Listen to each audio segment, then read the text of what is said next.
Hello दोस्तों, आपका स्वागत है हमारे चैनल पे। हम प्रोटीन और उसका मेटाबॉलिज्म लेके चल रहे हैं।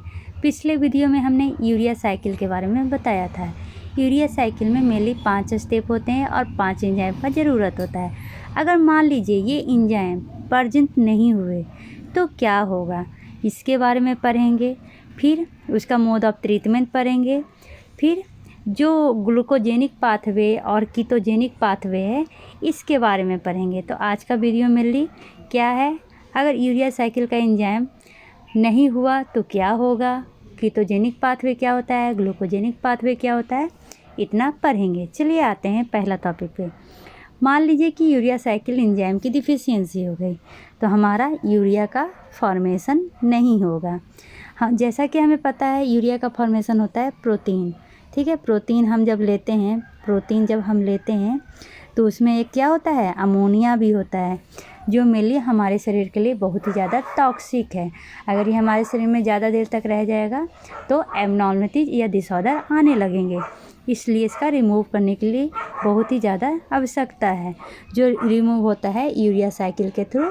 और ये यूरिया साइकिल कैसे होता है, तो मेनली एंजाइम के थ्रू। ठीक है, लेकिन अगर ये कम हो गया तो क्या होगा, तो हमारे शरीर में यूरिया साइकिल बढ़ जाएगा। तो हम उसका कैसे थेरेपी करेंगे, तो सबसे पहले जो प्रोटीन इनटेक है उसको लिमिट कर देंगे।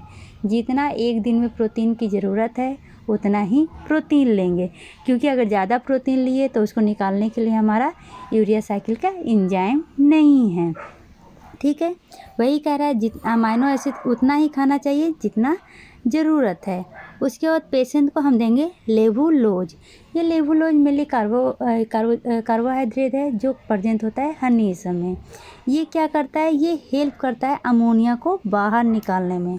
मतलब कि अगर यूरिया साइकिल का एंजाइम नहीं हुआ, यूरिया साइकिल नहीं हुआ तो ये लेवुलोज हेल्प करेगा क्या में, अमोनिया को बाहर निकालने में। और उसके बाद एक लास्ट थेरेपी है क्या, एंटीबायोटिक दवा तो देंगे ही, जिससे क्या होगा, जो NH3 प्रोड्यूसिंग बैक्टीरिया है जो अमोनिया बनाता है वो बैक्टीरिया हमारे शरीर में मर जाएगा। तो हम उसको ऐसा एंटीबायोटिक देंगे जिससे कि अमोनिया प्रोड्यूसिंग बैक्टीरिया ये आगे डिवाइड ना करे, जिससे कि अमोनिया का फॉर्मेशन ना हो।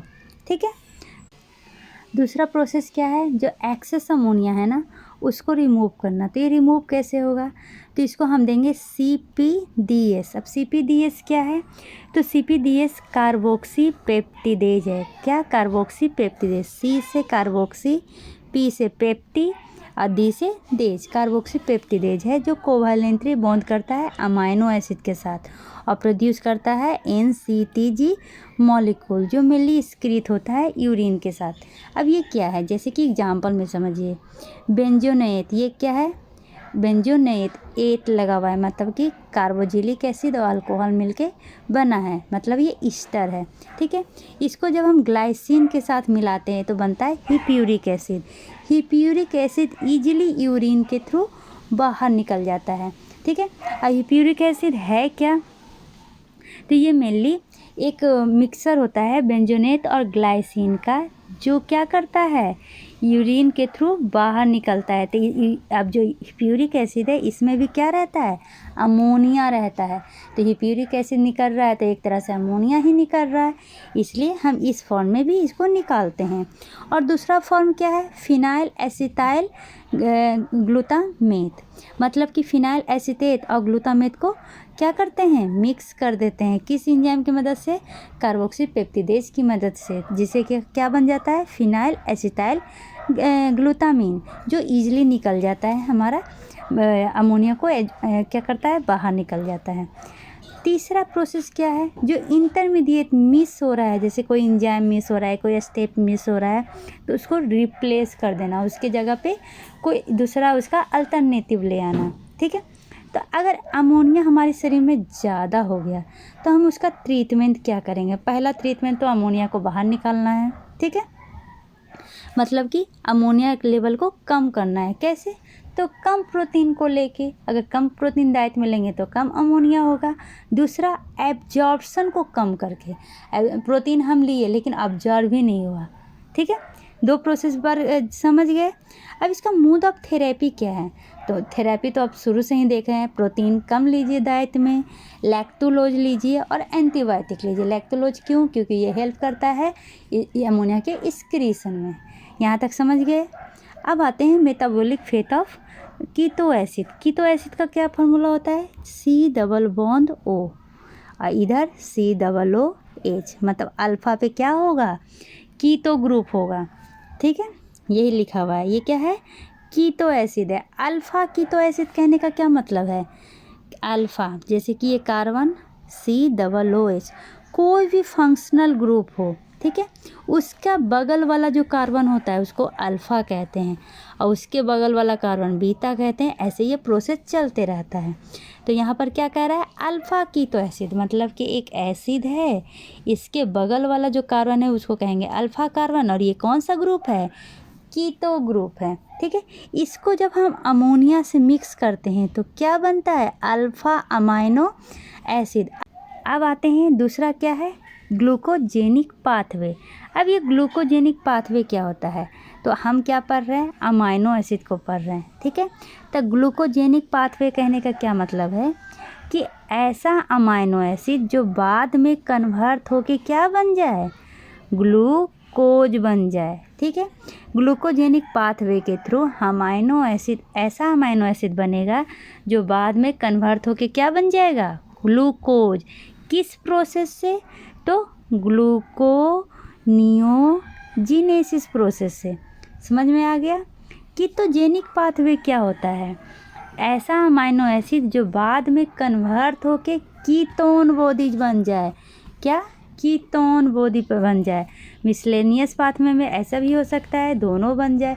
बाद में वो ग्लूकोज भी बन सकता है और बाद में वो कीटोन बॉडीज भी बन सकता है। ठीक है, तो कीटोजेनिक अमाइनो एसिड का एग्जाम्पल क्या है? तो कीटोजेनिक अमाइनो एसिड का सबसे बेस्ट एग्जाम्पल है ल्यूसीन। क्या है? ल्यूसीन। याद रखिएगा, इसको मेनली क्या में हम बातें हैं?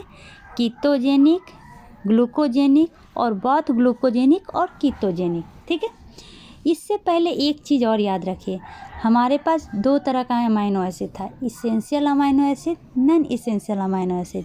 इसेंशियल अमाइनो एसिड कौन सा था? जो हमारे शरीर के द्वारा प्रोड्यूस नहीं होता है, उसको हम डाइट के थ्रू लेते हैं। ठीक है, तो उसमें कोड था प्राइवेट टाइम हॉल। क्या था? Private time hall. अब प्राइवेट टाइम हॉल का पूरा बताना पड़ेगा अमाइनो एसिड। तो पी से हो जाता था फिनाइल एलानिन, भी से हो जाएगा वैलिन, टी से हो जाएगा ट्रिप्टोफन। ठीक है, फिर एक और टी है, उससे हो जाएगा थियोनिन, आई से हो जाता है आइसोल्यूसिन, एम से हो जाता है मिथियोनिन, एस से होता है हिस्टाडीन, ए से होता है आर्जिनिन, एल से ल्यूसिन, एल से लाइसिन। ये जो 10 अमाइनो एसिड है वो इसेंशियल अमाइनो एसिड है और ये हमारे बॉडी के द्वारा बनाया नहीं जाता है, हमें डाइट की तरह चाहिए। ठीक है, तो हम पहले नॉन इसेंशियल अमाइनो एसिड की बात करते हैं। ठीक है, नॉन इसेंशियल अमाइनो एसिड में सिर्फ एक अमाइनो एसिड, कोई भी जो नॉन इसेंशियल अमाइनो एसिड है ना, वो कीटोजेनिक नहीं है, मतलब कोई भी कीटोन बॉडीज नहीं बनाता है। नॉन इसेंशियल अमाइनो एसिड कोई भी कीटोजेनिक नहीं है। सारा नॉन इसेंशियल अमाइनो एसिड क्या है? ग्लूकोजेनिक है, मतलब सब क्या करता है? ग्लूकोज बनाता है। सिर्फ एक को छोड़ के, कौन सा? थायरोसिन। ये क्या है? ये ग्लूकोजेनिक और कीटोजेनिक दोनों हैं।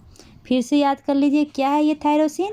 कीटोजेनिक और ग्लूकोजेनिक दोनों हैं। तो आप पूछ सकते हैं, बोल सकते हैं कि जब ये दोनों हैं तो हम इसको कीटोजेनिक में ही क्यों नहीं रखे? कीटोजेनिक का मतलब है सिर्फ कीटोन बॉडीज बनाए, ग्लूकोजेनिक का मतलब है सिर्फ ग्लूकोज बनाए, और ये थायरोसिन क्या है? दोनों है, मतलब ये ग्लूकोज भी बना सकता है और कीटोन बॉडीज भी बना सकता है, इसलिए हम इसको कीटोजेनिक में नहीं रखे।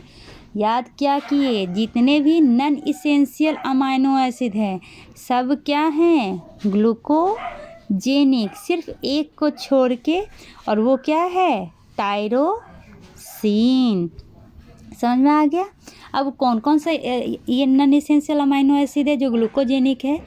तो मेनली हो जाएगा एलानिन, देखिए यहाँ पे एलानिन, अस्पाराजीन, अस्पाराटेट, मिथियोनिन, और कौन कौन सा है ये सब, इसमें क्या दिया हुआ है ना, सब मिक्सअप दिया हुआ है, इसेंशियल और नॉन इसेंशियल।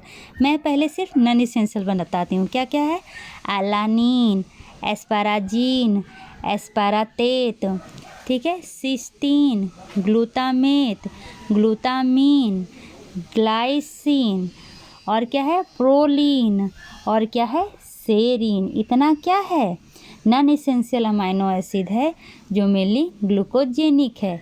सिर्फ एक थायरोसिन है जो ग्लूकोजेनिक और कीटोजेनिक दोनों है। ठीक है, यहाँ तक समझने में कोई प्रॉब्लम नहीं है। अब इसेंशियल अमाइनो एसिड में आते हैं। इसेंशियल जो हम डाइट के फॉर्म में लेते हैं, तो इसेंशियल में हम कौन सा ये कोड पढ़े थे, तो प्राइवेट टाइम हॉल। इसमें सिर्फ दो अमाइनो एसिड ऐसा है जो क्या कर सकता है, कीटो को बना सकता है, मतलब कीटोन बॉडीज को बना सकता है। वो कौन कौन सा है, ल्यूसीन और लाइसिन। कौन कौन सा, ल्यूसीन और लाइसिन। तो अगर हम ओवरऑल बात करें, पूरा इसेंशियल और नॉन इसेंशियल पूरा मिला के 20 होता है, तो कितने अमाइनो एसिड कीटोजेनिक हैं, तो ओवरऑल में सिर्फ 2 अमाइनो एसिड क्या हैं, कीटोजेनिक हैं। कौन कौन सा, ल्यूसीन और लाइसिन। यहाँ तक समझ में आ गया, कौन कौन सा, ल्यूसीन और लाइसिन। यहाँ तक समझ में आ गया। अब आते हैं इसेंशियल जो ग्लूकोजेनिक है। तो इसेंशियल जो ग्लूकोजेनिक है वो है आर्जिनिन, हिस्टाडीन, मिथियोनिन और वैलिन। क्या, आर्जिनिन, हिस्टाडीन, मिथियोनिन और वैलिन। समझ में आ गया। तो ऐसे हम इसका अगर कोड बनाना चाहे तो क्या कह सकते हैं, हम HAM, हम भी। क्या कोड बन सकता है, हम भी। ये क्या है, ये ऐसा इसेंशियल अमाइनो एसिड है जो ग्लूकोजेनिक है। तो अगर हम ओवरऑल इसेंशियल और नॉन इसेंशियल दोनों मिला के बताएं कि कितना ग्लूकोजेनिक होता है, तो 13 अमाइनो एसिड क्या है, वो ग्लूकोजेनिक होता है। अगर ऊपर से नीचे गिनते हैं दोनों मिला के, तो हो जाएगा alanine, asparagine, aspartate, cysteine, glutamate, glutamine, glycine, proline, serine, arginine, histidine, methionine और वैलिन। जो लास्ट का 4 बोले वो इसेंशियल है, बाकी सब नॉन इसेंशियल है। ठीक है। अब ग्लूकोजेनिक, तो जो बच गया, कौन कौन सा बचा, तो आइसोल्यूसिन, फिनाइल एलानिन, ट्रिप्टोफन और थ्रियोनिन। ये क्या है, तो ये है, दोनों बनाता है, ग्लूकोजेनिक और कीटोजेनिक दोनों बनाता है। तो अगर ओवरऑल पूछेगा कि कितने अमाइनो एसिड क्या हैं, ग्लूकोजेनिक और कीटोजेनिक दोनों हैं, तो सिर्फ 5। एक था कौन सा में, तो नॉन इसेंशियल में कौन सा था, थायरोसिन, और बाकी 4 क्या हैं, इसेंशियल में हैं। तो आपको ये समझ में आ गया होगा कि कौन सा कीटोजेनिक है, कौन सा ग्लूकोजेनिक है और कौन सा दोनों है। कीटोजेनिक जो कीटोन, वैसा अमाइनो एसिड जो बाद में कीटोन बॉडीज बनाए। ग्लूकोजेनिक वैसा अमाइनो एसिड जो बाद में ग्लूकोज बनाए। कीटोजेनिक ग्लूकोजेनिक दोनों, मतलब वो बाद में जाके अमाइनो ये कीटोन बॉडीज भी बना सकता है और ग्लूकोज भी बना सकता है। ठीक है। अब उसका बेस्ट एग्जांपल यहाँ पर दिया हुआ है, जैसे कि ये पायरुवेट ग्लूकोनियोजिनेसिस से ग्लूकोज बना सकता है। तो ये क्या क्या का बना होता है, alanine, cysteine, glycine, serine, threonine, ये सब क्या है, ग्लूकोजेनिक है। ठीक है। आप एक जगह ग्लूकोजेनिक का चार्ट रख लीजिए और याद कर देख लीजिए, तो आपको समझ में आ जाएगा। तो ये मेनली चार्ट इसमें दिया हुआ है ना कि कौन सा चीज़ कौन कौन सा अमाइनो एसिड से बना हुआ है। तो ये याद करना उतना ज़रूरी नहीं है, लेकिन जो हम अभी पीछे पढ़े उसके लिए ये है। जैसे कि हमारा एसिटाइल कोएंजाइम है, ये क्या क्या से बना हुआ है, आइसोल्यूसिन, ल्यूसीन और ट्रिप्टोफन। ल्यूसीन क्या है, हमारा कीटोजेनिक है। आइसोल्यूसिन क्या है, हमारा कीटोजेनिक है। ट्रिप्टोफन क्या है, हमारा कीटोजेनिक और ग्लूकोजेनिक दोनों है। मतलब कि हम क्या समझना चाहिए, एसिटाइल कोएंजाइम एक क्या बनाएगा बाद में, कीटोन बोधीज। स्ट्रक्चर से ही देखिए क्या है, एसिटाइल कोएंजाइम में कीटोन बोधीज ही हैं। तो समझ में आ गया। ऐसे अगर आपको याद करना है तो एक कोड बना के याद कर लीजिएगा, ठीक है। अगले वीडियो में हम पढ़ेंगे metabolic pathway of phenylalanine या थायरोनिन। तब तक के लिए bye bye, take care, see you.